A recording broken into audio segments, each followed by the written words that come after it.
Hello and welcome, this is C A Shivani Shah और आज हम डिस्कस करेंगे TDS under section 193 which is TDS on interest on security. तो ये TDS का प्रोविज़न किस पे एप्लीकेबल होगा? तो this provision is applicable to every person मतलब इसमें सब आ जाएंगे, कॉरपोरेट या नॉन कॉरपोरेट एंटिटी।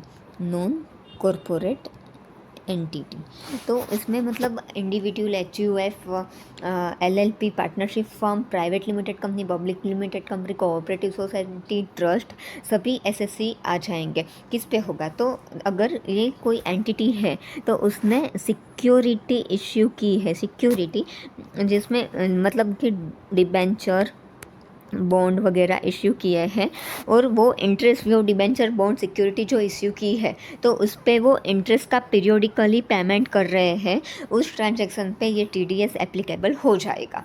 तो वो किसको पेमेंट कर रहे हैं? Residential SSC। रेसिडेंशियल में भी दोनों आ जाएंगे, नॉन कॉरपोरेट और कॉरपोरेट दोनों, और NRI इसमें एक्सक्लूडेड है। पर्टिकुलर NRI SSC इसमें एक्सक्लूडेड है। फिर से समझेंगे, कोई कॉरपोरेट या नॉन कॉरपोरेट SSC है जिसने एक सिक्योरिटी मतलब कि बॉन्ड या डिबेंचर वगैरह इश्यू किया है, रेसिडेंशियल SSC को वो बॉन्ड या डिबेंचर पे इंटरेस्ट का पीरियोडिकली पेमेंट कर रहा है, तो वो पेमेंट पे TDS काटने की रिस्पॉन्सिबिलिटी इश्यूअर को आ जाएगी। अब दूसरा हमारा पॉइंट है किस रेट से आएगी? तो at the rate of 10% TDS कटेगा।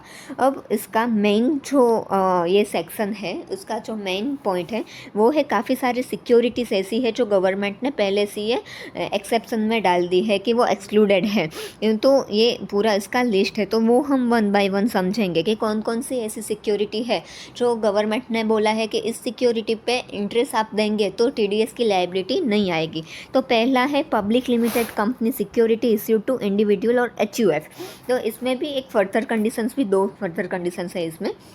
तो इसकी पहली कंडीशंस है कि जो इंटरेस्ट होगा वो लेस देन और इक्वल टू 5000 होगा, और इंटरेस्ट का पेमेंट होगा, और नहीं पर एंड इंटरेस्ट का पेमेंट होगा वो अकाउंट पे चेक से होगा। तो ये केस क्या है?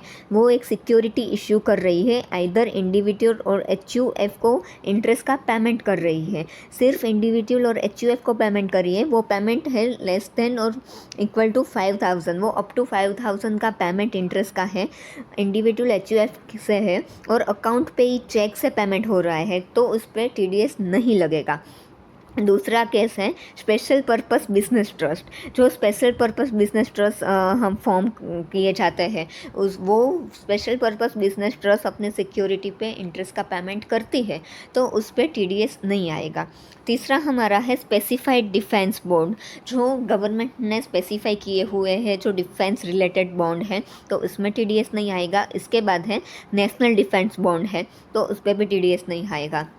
नेक्स्ट हमारा है 7 year NSC, national savings certificate scheme जो है, तो उसमें जो कोई इन्वेस्ट कर रहा है, जो 7 ईयर्स के NSC होते हैं, तो इसमें उसके इंटरेस्ट पे TDS एप्लीकेबल नहीं है। उसके बाद हम देखेंगे debentures notified by government, cooperative society, institution, PSU etcetera. तो जो डिबेंचर्स है जो पर्टिकुलरली नोटिफाई किए गए हैं, जो इश्यू हुए हैं government, cooperative society, institution, PSU के जो डिबेंचर्स है जो पर्टिकुलर नोटिफाइड किए गए हैं कि इस पर TDS नहीं एप्लीकेबल होगा, तो उस पर उसके इंटरेस्ट पर TDS नहीं आएगा। उसके बाद है security issued by central government और स्टेट गवर्नमेंट। तो ये है कि कोई सिक्योरिटी होगी जो स्टेट गवर्नमेंट या सेंट्रल गवर्नमेंट डायरेक्टली पब्लिक को इश्यू करते हैं और इस पे वो इंटरेस्ट पेमेंट करते हैं, तो उस पर TDS का प्रोविज़न एप्लीकेबल नहीं होगा। इसके बाद है security of LIC, GIC, subsidiary of GIC और एनी अदर इंश्योरर। मतलब इसका मतलब क्या हुआ कि जो security LIC life insurance corporation है, GIC है, या फिर GIC की कोई सब्सिडरी कंपनी है, और या फिर एनी अदर इंश्योरर है, जो इंश्योरेंस कंपनीज वगैरह होती है, तो वो कोई सिक्योरिटी इश्यू करते हैं और उसके पर उस पर इंटरेस्ट वगैरह देते हैं पब्लिक को, रेसिडेंशियल पब्लिक को, तो TDS एप्लीकेबल नहीं है।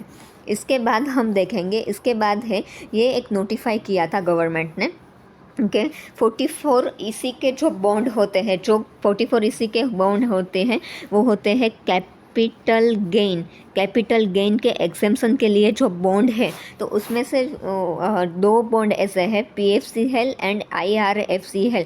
PFCL stand for power financial corporation limited and IRFCL stand for Indian railway finance corporation limited. तो ये दोनों जो बॉन्ड है 44 ईसी के तहत जो डिफाइन किए गए हैं, तो उसमें कोई भी person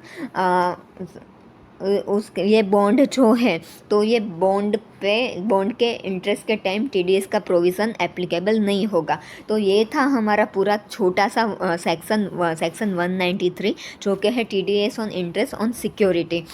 hope this video is helpful for your knowledge and practice. Thank you.